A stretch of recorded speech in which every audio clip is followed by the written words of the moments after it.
আপনার মোবাইলে কি এখনও অন্নপূর্ণা ভান্ডারের ৩,০০০ টাকার এসএমএস আসেনি?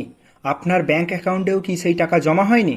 তাহলে এই ভিডিওটা শেষ পর্যন্ত অবশ্যই দেখুন, কারণ আজ আমি এমন কয়েকটা গুরুত্বপূর্ণ বিষয় নিয়ে বলবো যেগুলো জানলে হয়তো আপনার সমস্যার সমাধান হয়ে যাবে। অনেকেই না জেনে ভুল করেছেন, যার কারণে টাকা আটকে যেতে পারে। তাই ভিডিওটা একটু স্কিপ না করে একদম শেষ পর্যন্ত দেখুন। সম্প্রতি বহু উপভোক্তার মোবাইলে অন্নপূর্ণা ভান্ডারের ৩,০০০ টাকা জমা হওয়ার যে এসএমএস সেটা অলরেডি এসেছে এবং তারা টাকাও অলরেডি পেয়ে গেছে। কিন্তু এখনও এমন অনেক মানুষ আছেন যাদের কাছে কোনো এসএমএস আসেনি এবং ব্যাংক অ্যাকাউন্টেও কোনো টাকা জমা হয়নি। তাই স্বাভাবিকভাবেই প্রশ্ন উঠছে, আমি কেন টাকা পেলাম না? আমি কি এই প্রকল্প থেকে বাদ পড়েছি, নাকি এখনও টাকা আসবে? টাকা না এলে প্রথমে কি করবেন? প্রথমত একদমই আতঙ্কিত হবেন না। অনেক সময় সরকারের দেওয়া টাকা ধাপে ধাপে ব্যাংক অ্যাকাউন্টে ক্রেডিট হয়, তাই সবাই যে একই দিনে পাবে এমন কোনো কথা নয়। প্রথমত কাজ হলো কি, নিজের ব্যাংক অ্যাকাউন্টটাকে আপডেট করে চেক করা যে টাকা ঢুকেছে কিনা, এসএমএস এসেছে কিনা সেটার দিকেও খেয়াল রাখতে হবে। এমনকি ব্যাংকে যে মিনি স্টেটমেন্ট থাকে, অর্থাৎ যে পাসবুক আপডেট, সেটা অবশ্যই একবার করে করে নেবেন। আমার ব্যক্তিগত মতে বলে 2 থেকে 3 দিন ওয়েট করে যান।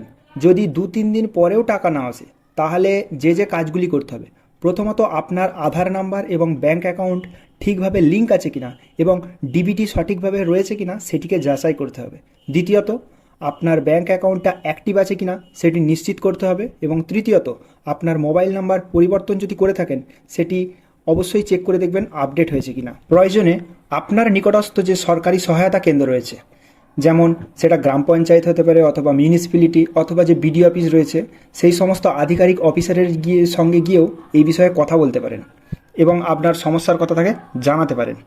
এখন মতো অবস্থায় যে ভুলগুলো অবশ্যই করবেন না, প্রথমত ওটিপি কাউকে শেয়ার করবেন না, এটিএম পিন বা সিভিভি কাউকে শেয়ার করবেন না, অচেনা কোনো লিঙ্কে ক্লিক করে স্ট্যাটাস চেক করতে যাবেন না। সরকার কখনো ফোন করে আপনার কাছ থেকে ওটিপি চাইবে না। তাই কেউ যদি বলে টাকা পাইয়ে দেবে, তাহলে এই ওটিপি দিন, ওই ওটিপি দিন, অবশ্যই সেই সমস্ত বিষয়গুলো থেকে সতর্ক থাকুন। আপনি যদি এখনও টাকা না পেয়ে থাকেন, তাহলে আমি বলবো ধৈর্য ধরুন। শুধুমাত্র সরকারি তথ্যের উপর নির্ভর করুন, গুজব বা ভুয়ো খবরে বিশ্বাস করবেন না। যদি কোনো নতুন আপডেট আসে, আমি সবার আগে এই চ্যানেলে জানিয়ে দেব। এখন অবশ্যই কমেন্ট সেকশনে কমেন্ট করে লিখে জানান আপনি কি এই ৩,০০০ টাকা পেয়েছেন। যদি টাকা পেয়ে থাকেন তাহলে অবশ্যই লিখবেন যে টাকা পেয়েছি, আর যদি না পান সেটা অবশ্যই কমেন্ট সেকশনে লিখবেন যে টাকা পাইনি।